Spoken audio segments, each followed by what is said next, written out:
Hai, assalamualaikum warahmatullahi wabarakatuh. Jumpa lagi bersama Momon di sini dalam kisah misteri dan pengalaman nyata di channel Kembang Setaman. Terlebih dahulu ucapkan hai untuk para penghuni gaib dimanapun kalian berada. Kisah untuk kali ini datang dari akun penulis bernama Raihan, atau kalian bisa langsung kunjungi Facebooknya. Dan jangan lupa follow juga akun penulis ya. Tapi sebelum kita masuk ke cerita, seperti biasa berikan dulu jempol kalian dengan cara like, komen, dan subscribe untuk menambah daya magis pada channel ini. Kisah mistis untuk kali ini berjudul KKN di Desa Penghasil Perak. Dan tanpa harus berlama-lama lagi, mari kita tebar misteri. Jadi, ini pengalaman KKN ibuku dulu sewaktu kuliah di salah satu politeknik di Sumatera Selatan. Sekitar akhir tahun 2003 atau awal tahun 2004, ibuku melakukan KKN di salah satu desa di Sumatera Selatan. Sebut saja desa A, dirahasiakan karena sampai sekarang desa tersebut masih ada. Lanjut di siang harinya, saat bus dari pihak kampus mengantarkan para peserta KKN ke desa tersebut. Mereka langsung pergi ke rumah tetua desa untuk meminta izin melaksanakan tugas KKN di desa tersebut.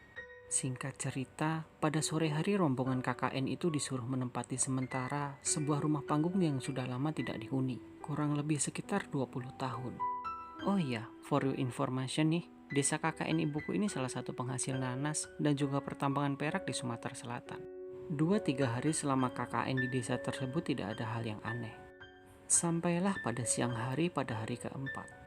Saat siang hari semua peserta KKN sedang ngobrol-ngobrol santai. Biasalah mengenai program kerja mereka ke depan. Nah, pada saat itu ibuku tidak ambil bagian saat mereka merancang program kerja mereka tersebut. Alhasil karena itu di siang hari dan ditambah suasana sepi dan sejuk, tertidurlah ibuku sampai menjelang asar. Pada malam harinya, ibuku tidak bisa tidur ya, maklum. Karena biasanya orang yang habis tidur siang itu gak bisa langsung tidur di malam harinya. Singkat cerita pada saat tengah malamnya, ibuku ingin memejamkan mata untuk segera tidur. Tiba-tiba terdengar suara anak ayam yang sangat berisik dari bawah rumah tersebut. Ya, karena rumah panggung itu ada kayak batas antara tangga ke pintu. Karena ibuku ini tipikal orang yang gak terlalu penakut, jadi diabaikan saja. Namun semakin ibuku mencoba untuk tidur, semakin meningkat pula aktivitas para penunggu rumah ini. Saat mencoba mengabaikan suara anak ayam tadi, terdengar suara langkah kaki dari tangga menuju pintu depan. Saat mendengar suara langkah kaki itu, ibuku ingin membangunkan teman-temannya yang mungkin masih belum terlelap tidurnya. Yang mungkin suara langkah kaki tadi berasal dari warga yang ingin meminta bantuan kepada mereka. Di saat yang bersamaan, tiba-tiba ibuku ini mengalami ketindihan, yaitu tidak bisa bergerak bahkan berbicara.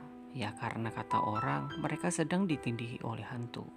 Singkatnya karena sudah lama tidak bisa bergerak, bahkan berbicara sepatah kata pun, dalam hati sembari mengucap asma Allah dan membaca ayat kursi serta bacaan apapun yang ibuku ingat saat itu. Akhirnya hantu yang menindih tubuh ibuku ini pun hilang begitu saja. Keesokan harinya semua berjalan normal seperti biasa. Namun kejadian tadi malam ibuku tutup mulut dulu sebelum keluar dari desa ini karena takut kenapa-napa. Hari berlalu begitu saja. Para mahasiswa KKN ibuku ini telah menyelesaikan program kerjanya. Dan tibalah saat malam terakhir, malam perpisahan. Semua peserta KKN pun meninggalkan rumah tersebut menuju rumah tetua desa itu. Awalnya tidak ada sesuatu yang aneh saat mereka sampai di rumah tetua desa. Namun disinilah kisah yang menurutku cukup epik.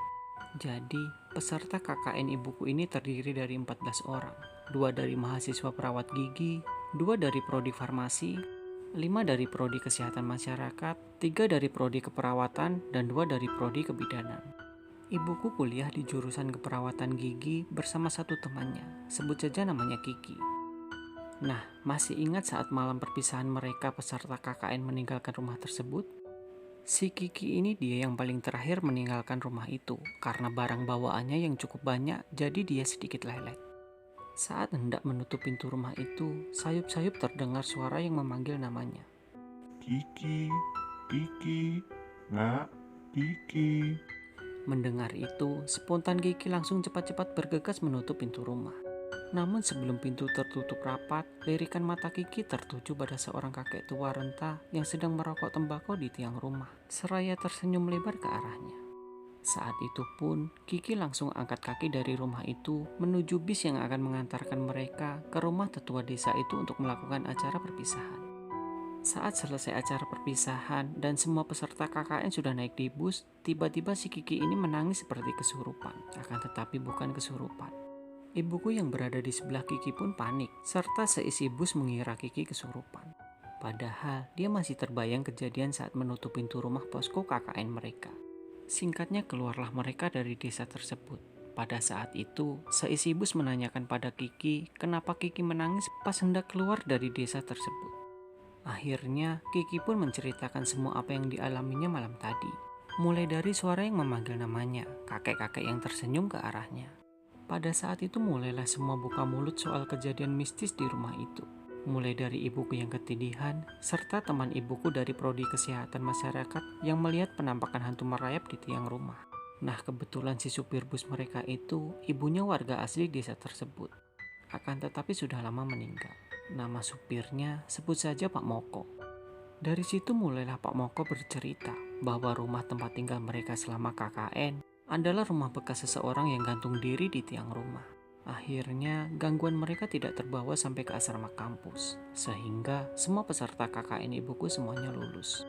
Nah, itulah sepetik cerita pengalaman KKN ibuku.